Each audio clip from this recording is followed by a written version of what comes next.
আসসালামু আলাইকুম।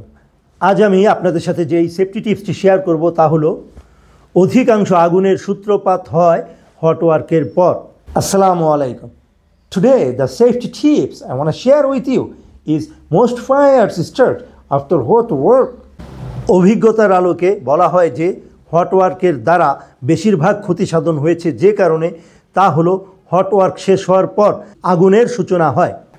Based on experience, it is suggested that the majority of hot work losses occurred because the fire started after the work was complete. কয়েক বছর আগে একটি chemical কারখানার গুদামে রাতে মজুতকৃত কেমিক্যালের বস্তাগুলোতে আগুন লেগে যায়। দিনের বেলায় হট ওয়ার্ক অর্থাৎ ওয়েল্ডিং, গ্যাস কাটিং ইত্যাদির কাজ হয়। কাজটি সন্ধ্যা পর্যন্ত চলেছিল আর কাজটি করেছিল একজন কন্ট্রাক্টরের কয়েকজন শ্রমিক। কিছু সময় পরে অর্থাৎ রাতে আগুন ধরে যায় এবং কেমিক্যাল স্টোরটি সম্পূর্ণরূপে পুড়ে যায়।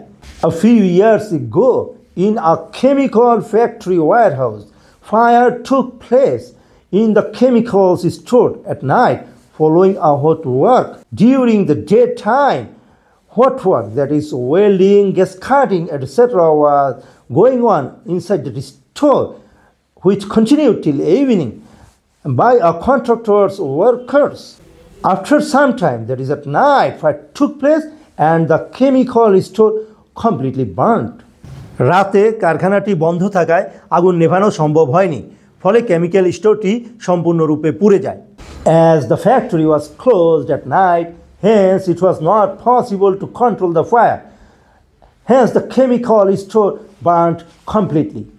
এখানে মূল কারণ হলো একটি জ্বলন্ত মেটাল স্ল্যাগ একটি প্যালেটের নিচে ঢুকে যায় এবং যেখান থেকে কিছু সময়ের পরে আগুনের সূত্রপাত হয়। The root cause was a blazing metal slag penetrated into a pellet of chemical sacks from which fire originated after some time.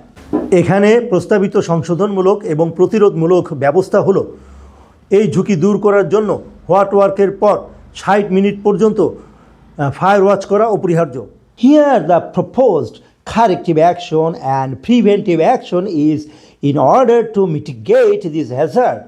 It is essential that a fire watch is maintained for a period of 60 minutes after the hot work is complete.